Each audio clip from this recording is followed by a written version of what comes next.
Today, we are going to be talking about the possibilities of the My Player Builder in ESG Football 24 and seeing if it'll even be possible to make somebody like Travis Hunter in the game. But first, for those who don't know about ESG Football 24, it's a new free-to-play football game coming to Xbox, PlayStation, and PC. We'll also be comparing the new NBA 2K24 builder to ESG's player builder to see how they compare. So let's go ahead and get right into it. Now, this first thing I wanted to show you guys is kind of small. Pause, but it is important. If you look on the left side of your screen, you can see they have attributes like endurance, and on the right side you can see they have possession catch. These are attributes that aren't even in Madden, so that I thought was pretty cool.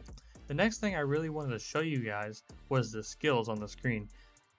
You can see it looks like this player has the option to pick 4 skills immediately. Now, we don't know what overall they are, but we can go ahead and probably safely assume saying there's overall caps to these, because you can see for the 5th, 6th, 7th, and 8th skill, they all have overall caps. And it looks like once you get the 99 overall, you can have up to 8 skills. And also we know from previous videos that you can actually stack these skills. Now, we don't know if you can stack all of them or only certain ones, but we do know that you can stack them. So the next thing I wanted to point out about these skills is you can see there's tons of them on the screen, and in total they said there was 19 unique skills in the game. So I don't know what exactly bulldozer mean, but to me that sounds like an offensive lineman skill where, you know, you can just go out there and pancake people. So what happens if I can stack bulldozer on my wide receiver? Does that mean I'm just going to go out there and pancake everybody that gets in my way? I don't know, but it is nice to see how in-depth this builder really is. Now, the first thing I wanted to get into here when we get into the actual player builder where you see all the attributes and the badges was, like, the first thing that sticks out to me is the available upgrade points at the bottom. Now, a lot of you NBA 2K players that have been around for a couple years, you know this is how the builder used to be in NBA. My biggest question seeing this on the screen is, are these available upgrade points going to be based on your position? If you 2K players remember, you know, you had different points depending if you were a point guard, shooting guard, you know, center, all of that stuff. So is this going to change if I want to be a wide receiver? Am I going to have more points than if I want to be a left guard or something? That's just a question we don't really have the answer to right now.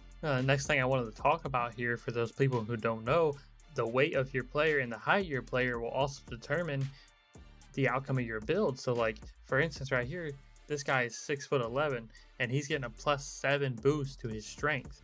That's cool and all, but this kind of stuff really makes you think about your build, because if you want to make a short player, you can and be really fast, but you got to think you're going to be a liability to your team on defense. And I mean, that's just not possible if you really want to be competitive with this game. We already know that they want to take this game to the esports level. So, I mean, if you're one of those people who want to make an esports team and you're out there with a 5'5" corner, I'm sorry, I don't think you're going to be able to make it. But it is cool to see stuff like this, like how your weight and your height actually affect your attributes. That's really cool and clean.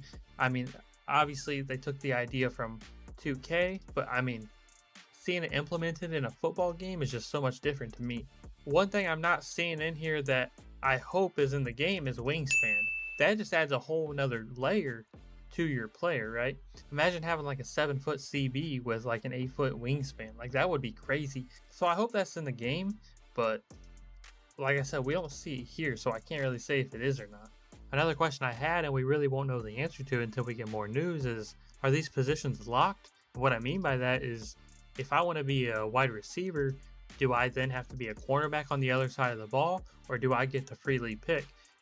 Maybe I want to be a wide receiver and then say a left end for some reason. Like, can I do that? Or is it, okay, you're a DT on defense, so you have to be a nose guard on offense? And another one I thought about, sorry, these are just all coming to my head, but are there different attribute thresholds for different animations? Like in NBA 2K, if you want a certain dribble style, say you want Steph Curry dribble style, well, that means you have to have your ball handle up to like 90 or something like that. You know what I'm saying? So if I want like a Calvin Johnson or Randy Moss where I'm just going up and, you know, catching on dudes' heads, do I have to put my spectacular catch up to like 95 or something? Again, just questions I'm asking because we don't know the answers to, but I just thought these were fun questions to ask. And also talking about thresholds for stuff, like, when I'm going to get into badges here soon, but is there any thresholds for badges? Like, we don't know. we don't know this stuff yet, and this is all very important for your build. For those people who haven't played NBA 2K before, like this is all stuff that really like you sit down and think about before making your build. In this game, to our knowledge, isn't pay to win. So in that sense, it's a little bit more important in NBA to sit down and really take the time, an hour or whatever you need to make your build right, because you're going to probably spend money on it.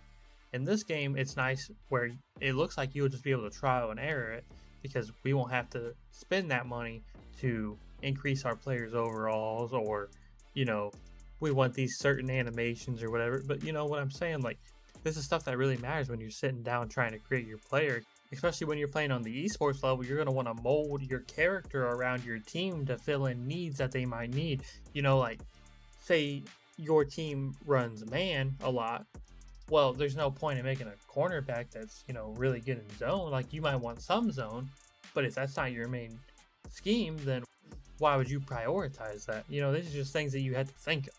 Moving on to the badges, you'll see there's 6 different tiers for badges here, and the bronze, silver, gold, Hall of Fame, GOAT, and legend. But it's going to be interesting to see how all these badge tiers work and what exactly these badges do. Like you can see right here, this build is a slot wide receiver and a cornerback, but there's a badge there that says play extender. So what exactly does that mean as a wide receiver? You know what I'm saying?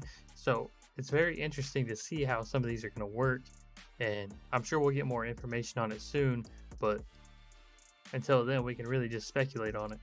But it is time to answer that question I had at the beginning of the video. Can you make Travis Hunter?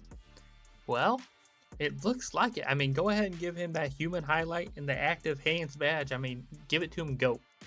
He looks really solid. What do you mean by that? As far as the wingspan and everything goes, we'll see if that's in the game so you can make him to a T.